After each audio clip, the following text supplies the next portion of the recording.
The sky was mostly empty that night. Only a few bright stars moved. Then one star blinked. People did not know what it meant. They only felt the cold that came with silence. Myra stood on the roof of her metal yard. She held a small broken relay in her hand. The relay had wires like tired hair. Myra loved small broken things. She believed small things could change big problems. Across the city, alarms were short and quiet. A satellite in low orbit blinked red, then went dark. The news said a scout had been seen. The government said to wait. People who worked with scrap and wire did not wait. They watched the sky. Jonas drove an old cargo truck to the yard. He wore a captain's hat. Jonas climbed the stairs and breathed the cold night. He looked up and saw the star. A thin shadow moved in front of it. Tarek ran in. He held a coil of wire and a flashlight. He smiled when he saw Myra. "You found it?" he asked. Myra did not smile. She looked at the relay and then at the sky. "It is a pattern," she said. Her voice was soft. "They use the sky like a phone." Jonas sat on metal sheets. He had seen storms and pirates. He had not seen a quiet like this. "If they speak in a pattern," Jonas said, "we can make noise. We can make wrong answers." Myra closed her hand around the relay. She felt the tiny warmth from its casing. She thought of signals and pulses and how birds change when one bird turns. "If we can confuse their formation," she said, "they will lose each other. Ships fall apart when they cannot see their place."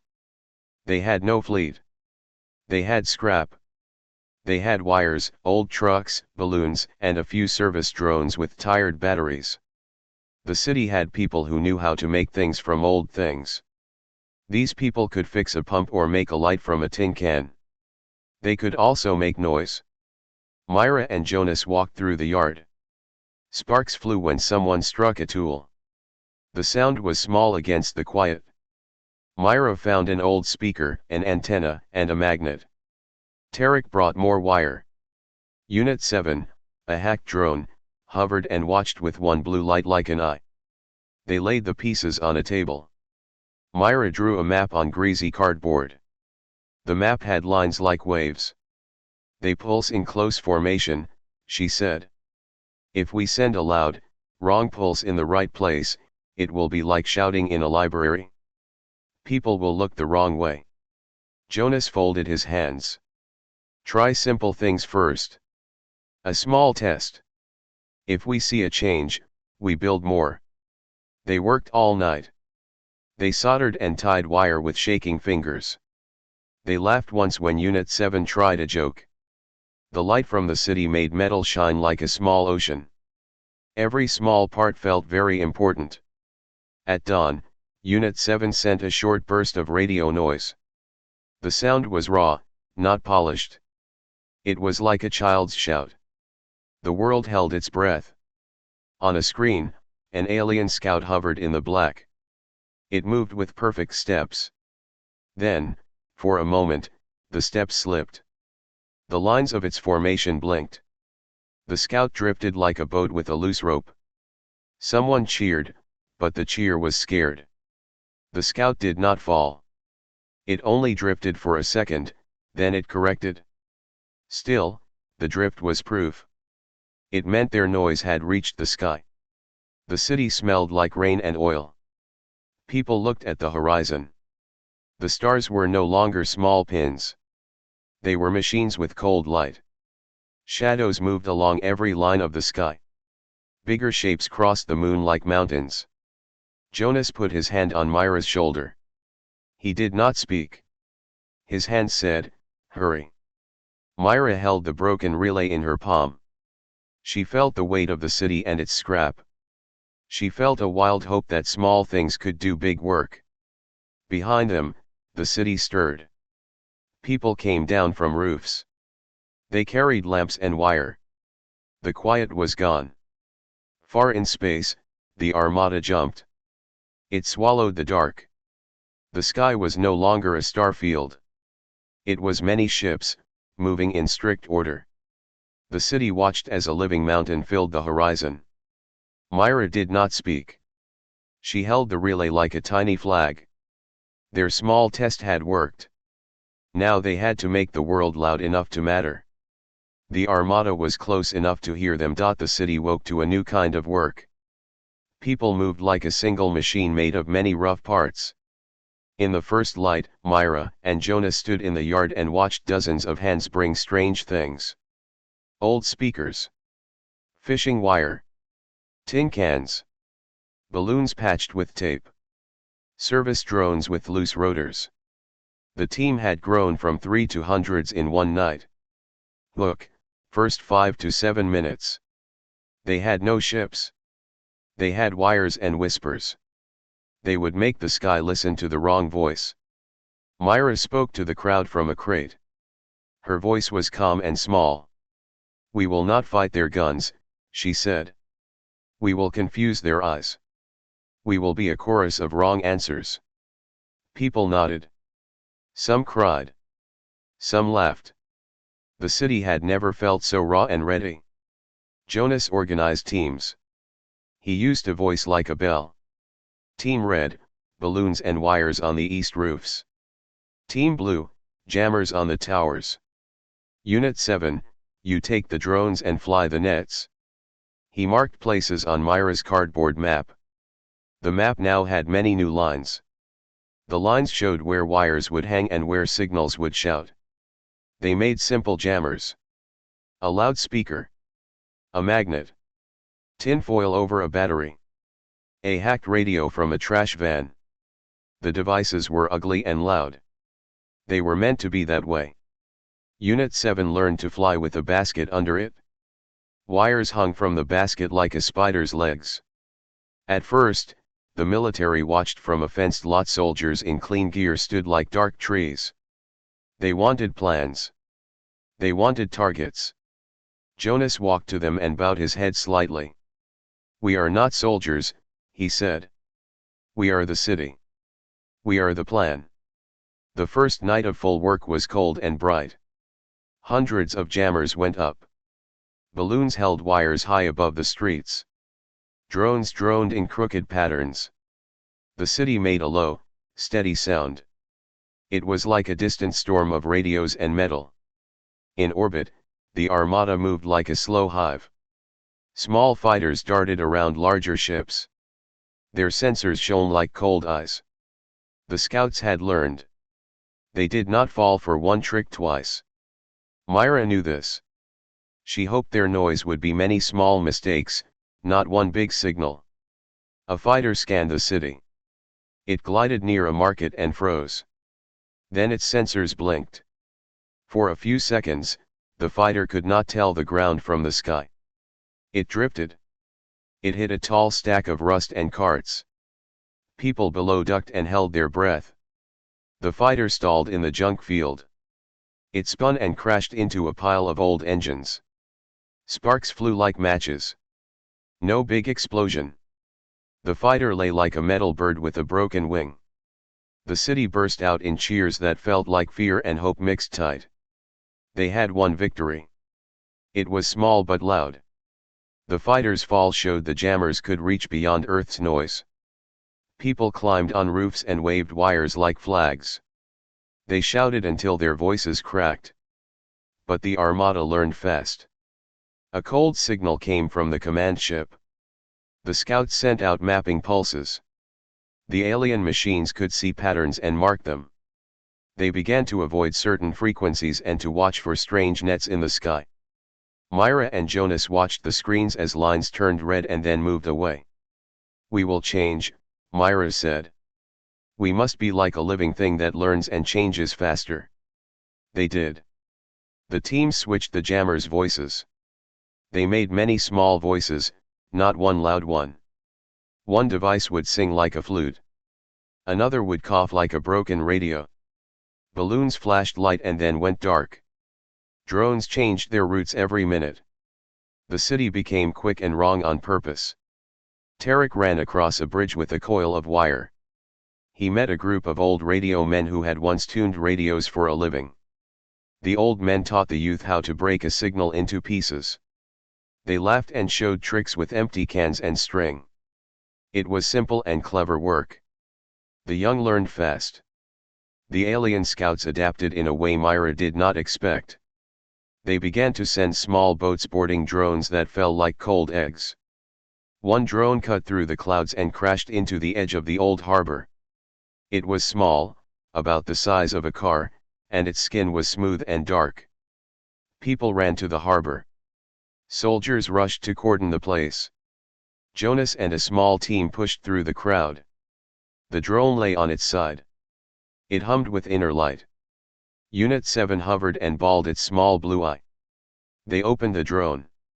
Inside, the machines were not like their larger ships. They had cameras, sensors, and a box of recorders. The recorders were not only for maps. They listened to sounds. Someone found a small disc with patterns like stars. Then the drone did something strange. It played a sound. It was faint at first. Then it was clear, a laugh. Not a scared laugh. A human laugh. It came from a little boy who had been near the crash. He had reached out and touched a wire and had not stopped laughing at the light that came from it. The laugh filled the harbor like a bell. The drone's lights flickered. In the machine's memory, that laugh had been saved with the place and the time. The alien code made a tiny note, human laugh. For the first time, their machines kept a file not of signals but of a voice. Myra watched the disc blink in the hand of a child. She felt something warm and terrible. The laugh was a small thing. It was not a weapon. Yet it was now in the Armada's maps. The aliens had added a new marker, people, not only sites. The teams gathered new tools. They tied more wires. They tuned more voices. The city learned to whisper and to shout and to laugh when needed. The Armada would not only learn their signals. It might also learn them in ways they could not predict.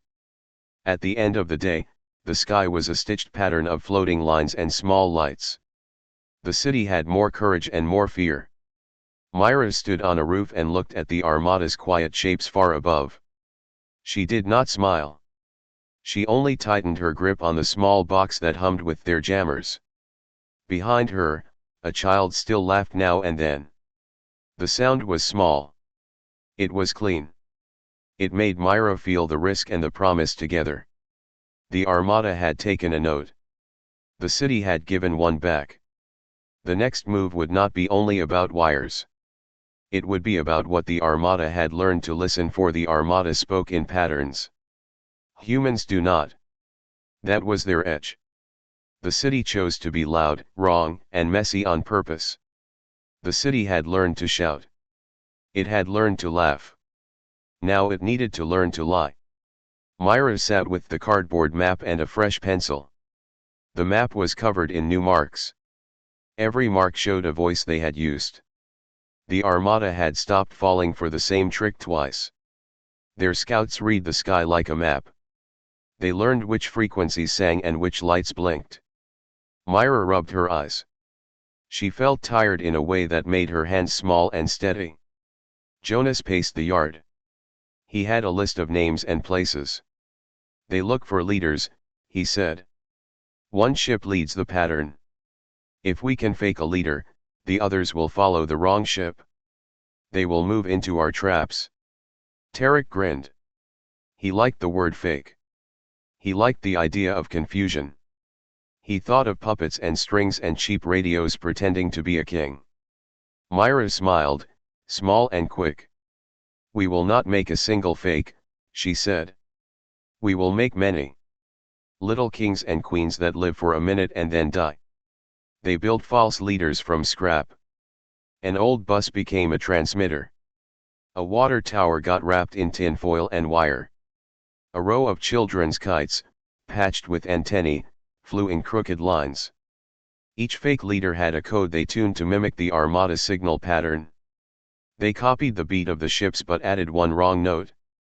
Training began in the streets. Citizens learned to move like broken clocks. In the market, People practiced switching lights on and off at strange times. On roofs, groups learned to whistle into metal tubes that bent the radio waves. The drill was strange and joyful. Children ran and tripped on purpose. Old men clapped in offbeats. The city practiced being wrong. Unit 7 flew over the training fields with a small flag. The drone's blue light blinked as though it was proud. Soldiers watched from the fenced lot. Some still doubted. A captain who had seen many calm days came to the yard. He stood and watched a small band of cleaners jump and shout at odd moments. He looked puzzled, then he laughed. The laugh sounded like a vote. The plan moved from training to action. At dusk, dozens of false leaders started their show. The sky above the harbor sparkled with mismatched pulses. Fake leaders sang like broken choirs. The Armada watched and reacted. For a time, nothing changed. The pattern seemed steady. Then a line shifted. One small cruiser broke its course. It turned toward a flashing bus that screamed a fake control pulse. The cruiser did not expect orders from a bus. It hesitated, then it followed the wrong beat. Behind it, other ships adjusted. The Armada's tight lines loosened like an old rope. People cheered in the streets, but the cheers tasted of metal and worry. The Armada adapted quickly. It sent sharper probes that could read more of the city's lies. In one port, a false leader that had worked well suddenly burned. A strike hit the water tower as if the Armada had read the fake as a truth and punished it. The tower fell with a slow, terrible sound. Dust rose like a small hill. In the dust, a man lay very still. He had been one of the volunteers who watched the tower's lights. He had stayed when the others ran. Myra ran to him. His name was Omar.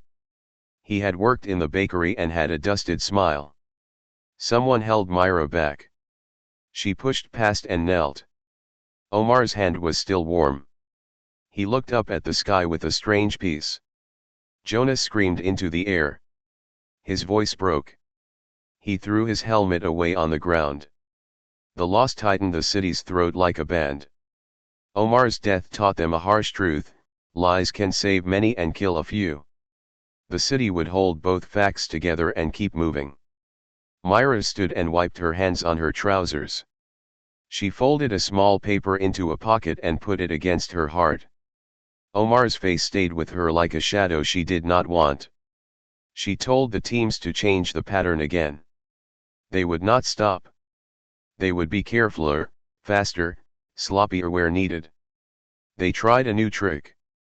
Instead of one fake leader, they made a chain of short leaders that lasted only seconds. Like a row of quick lights, they would pull one ship, then another, then disappear. It worked. The Armada's formations hiccuped. Engines that had moved smooth as mills now stumbled. The ships bumped each other and sent out repair drones. The Armada's perfect steps grew clumsy. On a rooftop, Myra watched a screen that showed readings from the Armada. Her finger hovered over a red line. The line climbed higher than before. The command ship had noticed the noise. It sent down a small probe. The probe burned a hole in the chart and came back with data. What the probe showed was not just patterns. It showed a new focus. Across the city, the people felt it. A shadow moved over the sun. It was slow and massive. The biggest alien ship had turned its engines and come low. The fleet was no longer only far above. The command ship was coming down to find the source of the false kings. Jonas grabbed Myra's arm. His hands shook. "They are hunting," he said. "They want the voice. They will not find one place. They will find many. They will try to cut us down." Down in the streets, children who had practiced wrong steps held their breath. Old radio men clutched their toolboxes. Unit 7 hummed and circled like a worried bird. The city held its knives tight under its sleeves. The command ship grew on the horizon like a night turned to a mountain. It sent a thin line of light like a needle toward the ground. The people watched as small shapes fell from its belly, probes and pods that sliced the sky. Myra looked at the map one last time. The lines were messy and beautiful. She thought of Omar and the bus and the children's kites. She thought of the Armada's cold eyes. She folded her map and put it in her pocket. Her voice was low and hard when she spoke to the crowd. "Do not stop," she said. "Be wrong. Be loud. Be many." The command ship's shadow reached a long street near the harbor. The sky was full of noise and wires and the smell of tar. A single pod hit a roof and did not explode. It lay quiet. The city waited. Above them, a darker light blinked on the command ship. It was not a small warning. It was a promise. The city felt it in its chest. The Armada had chosen to come down. It had chosen to take the hunt into the streets. Myra gripped her pocket and felt the paper for Omar. She did not cry. She set her jaw and looked to the north where the command ship hung like a question. The next move would decide many things. They would use scrap as teeth and wire as rope. The Armada had never seen a trap made by a million small mistakes. Tonight, the mistakes would be lethal. The city no longer moved like simple people. It moved like a machine made of hands. Lights blinked in windows. Wires hung from poles like strings on a giant instrument. Balloons bobbed and strained. From a dozen rooftops, citizens watched the sky with eyes that had learned to read danger. Myra stood on a high roof and looked down. The harbor below was full of men and women with balloons and welded bits of metal. Jonas walked among them. He carried a crate of magnets and a coil of thick wire. He smiled at people without saying much. His hands were steady. He had become the man who could tell others what to do when the city was scared. Myra held a plan in her head that felt like glass. The idea had come to her like a strange song, a long web of magnetized scrap and tuned wires. The web would not try to blow ships apart. It would sing back at their engines and sensors until they could not keep their rhythm. Engines would stall. Formation links would fry, ships would tumble. They called it the web. It was ugly and simple. Garbage barges, old bridges, and steel scaffolds would be the bones. Wires would run between them like veins. Balloons and drones would lift parts into the right place. Resonant panels would catch pulses and throw them back in wrong timing. Every person in the city had a role. Some would light flashes, some would move giant reflectors, some would cut and tie wires at the right second. The first night of the web was cold. People worked in pairs and small groups. They tied magnets to wheels and wrapped copper around pipes. Unit 7 carried tiny relay boxes across the rooftops. Children passed spools of wire like bread. Old radio men tuned the resonant panels by ear. It was loud work. It was sacred work. At dusk, the network came alive. Small beacons turned on. Wires hummed with a low vibration. The web reached from the harbor to the old train line like a beaten net. Myra watched the readings on a scratch screen. Her finger moved fast. The Armada above sent a long, slow pulse. The web answered with a scatter of notes. It folded the pulse into pieces and fed them back at wrong times. For a while, nothing dramatic happened. Then a cruiser furrowed and slowed. Engines hiccuped and the ship rolled slightly. A smaller support vessel slammed into it and spun away. Sparks ran along a line of hull like lightning on black water. People in the city shouted because they saw movement where before there had been only silent stars. But the Armada was not a single mistake. It had deep power and fast learning. The command ship sent a sharp counter-strike.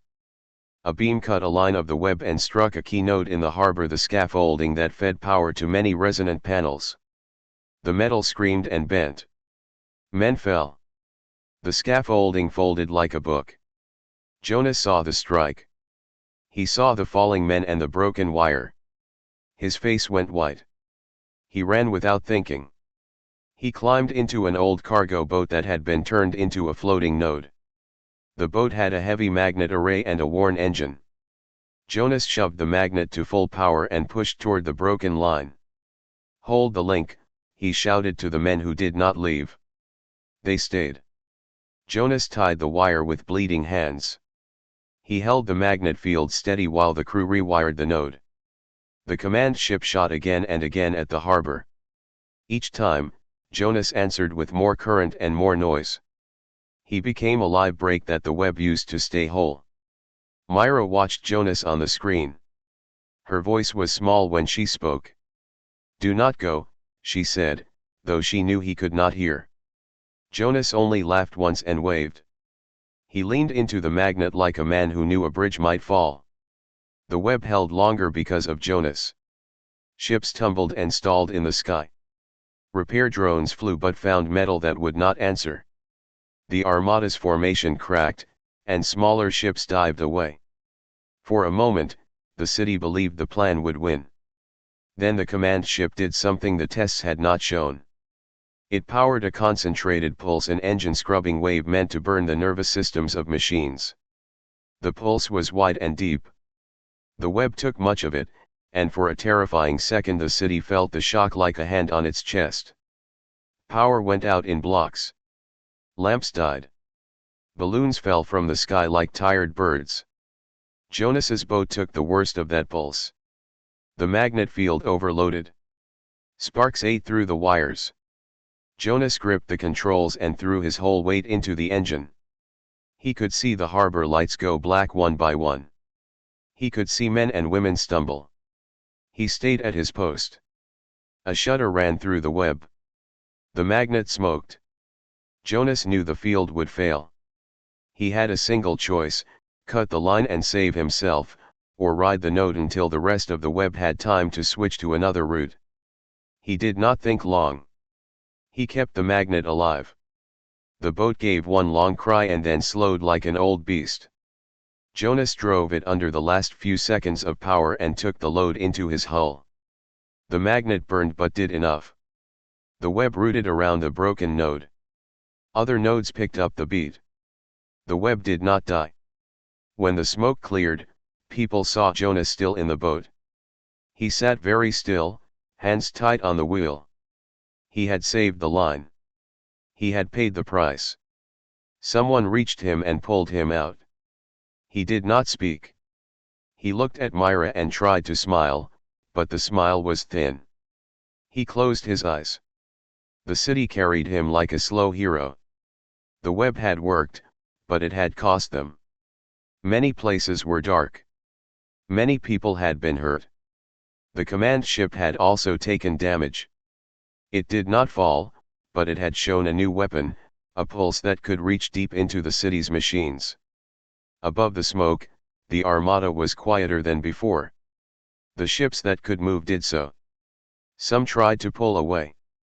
A few, damaged and lost, drifted like dead fish. The web had bought the city time. It had shown that scrap and wire could bite, but it had also shown the Armada a way to strike the heart of their plan. Myra looked at the sky and felt both victory and fear. Jonas's chest rose with slow breaths under a thin blanket. Children ran with small lights to fix a burned relay. Old radio men traded parts as if in a market. The city healed in small careful steps. Then, far above, a new light blinked on the command ship. It was not a small pulse. It was a charge, bright and terrible. Instruments on Myra's screen screamed with data she had never seen. The command ship was powering something enormous, a single, focused shot that could cut more than wires. It could cut life. Myra felt the air leave her like a bell. She looked at Jonas and then at Unit 7, which circled and hummed a worried song. People in the streets looked up. The web had held, but the Armada had not yet finished. The next move would be more terrible than anything they had yet faced. In the end, the Armada had one last thing to try, a bright knife that could cut the city's heart. The city had one last trick, to be kind and cruel at the same time. They would fight and then smile in a way the stars never saw. The command ship had charged its terrible light. It hung above the harbor like a bright moon that wanted to break the world. Everyone felt the pressure in their chests. Machines in the yards hummed and then went quiet. People held hands without meaning to. Myra stood on a crate and watched the sky. Her fingers were raw from wires. Her eyes were dry. Jonas lay on a blanket near the rails. His breathing was slow. Bandages wrapped his arm and chest. He had saved the web, but the cost was heavy. He watched children run with spare parts. He smiled when a small boy fixed a burned relay with tape and hope. Jonas' smile was thin, but it was a smile. Myra spoke to the teams in a voice that was both calm and sharp. "They want to burn our machines," she said. "We will not let the light end what we are. We will take their pulse and return it as a question." Unit 7 hummed close by, its blue eye steady. They had no weapon to match the command ship's blast. They had only one plan left, not to kill the ship but to make it useless. The idea was simple and dangerous. If they could attach many small hack drones and resonant boxes to the ship, they could confuse its control code. They could make the ship see ghosts. Machines that could not tell friend from foe would not fire well. The Armada needed clear lines to be deadly. If humans could break those lines, the Armada would not know how to finish the job. The teams moved fast. Small boats became carriers for thousands of patched drones. Balloons carried sticky nets up to the sky. People climbed cranes and towers.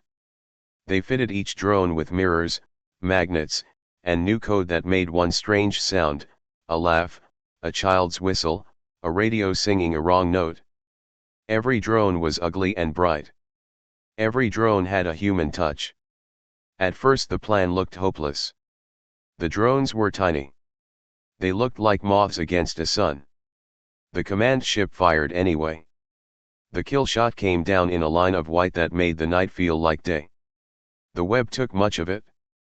Buildings shook. Windows broke like thin teeth. Power died in long rows.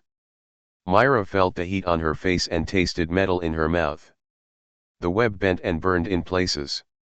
The city lost lights and voices. People fell and rose. The sky filled with smoke that smelled of hot wire. For a terrible minute, it seemed the Armada's light would win. Then the hack drones reached the ship like a cloud of sparks. They stuck to its hull with small hooks and static. They spread like a wet skin. The mirrors flashed wrong images into the ship's sensors. The magnets tugged at thin plates. The strange sounds the drones made fed into the ship's listening nets. The alien machine, built to obey tight patterns, found itself with too many voices. The command ship tried to correct. It sent control pulses. It pushed commands. But the ship could not tell which machine spoke true. Its formation links jittered. Support vessels paused, unsure whether to follow.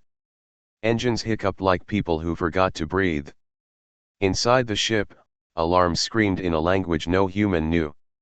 The crew saw error signs and red lights. A pilot, small and pale behind a glass, looked out and saw a sky full of pieces. He saw not a clear line of command but a crowded chorus of broken toys. He squinted and then, baffled, laughed. The laugh from the pilot was not like a human laugh. It was small and sharp. It reached the harbor like a bird. Unit 7 caught the sound and answered with a soft tone. The human drones kept singing their wrong songs. The Armada did not know what to do. Its perfect steps had failed. Many ships that could still move tried to pull away. Others, lost and damaged, drifted like spent dolls. The command ship's light dimmed and then blinked. It could not hold its focus. Myra watched the screens as the big light fell quiet. She felt numb and bright at once. People in the streets cheered and cried. They helped the wounded with slow, direct hands. They lifted the broken and wrapped them in blankets. The city smelled like smoke and bread. When the first small alien craft fell near the docks, people did not run away in fear. They walked toward it with water, cloth, and simple kindness. The craft was damaged, but its crew was alive. They were thin and pale and very still. Soldiers moved first with rifles, but the orders were soft. Myra walked forward without a gun. She carried a small box of parts. An alien arm reached out from the hole and touched her wrist. The hand was cold and small like a lost child. They did not shoot. The city knelt to help. Jonas, weak but steady, sat by a broken hull and watched as a young human offered food to an alien with black eyes. The alien blinked slowly and then, with rough fingers, took the food. A small translator device the humans had made played a shaky sound. The alien said one word that matched nothing humans had said before. It sounded like thanks. Word spread across the Armada. Nearby ships saw their crew being cared for. They saw humans not as targets but as strange hosts who fixed metal and bandaged wounds. A radio burst from a distant observer ship sent a message that the Armada's command channels could not ignore. What are these people? The command ship did not explode. It rose, slow and heavy, and then turned its belly toward the far sky. It left in silence. The smaller ships followed, their shapes jagged and tired. Some did not leave. Some stayed, disabled, or surrendered. The Armada retreated into the dark between stars. The city looked up and did not cheer too loud. They had won, but the cost was high. Houses burned in places. People were scarred. Jonas' breath came uneven. Myra's hands shook but they still worked.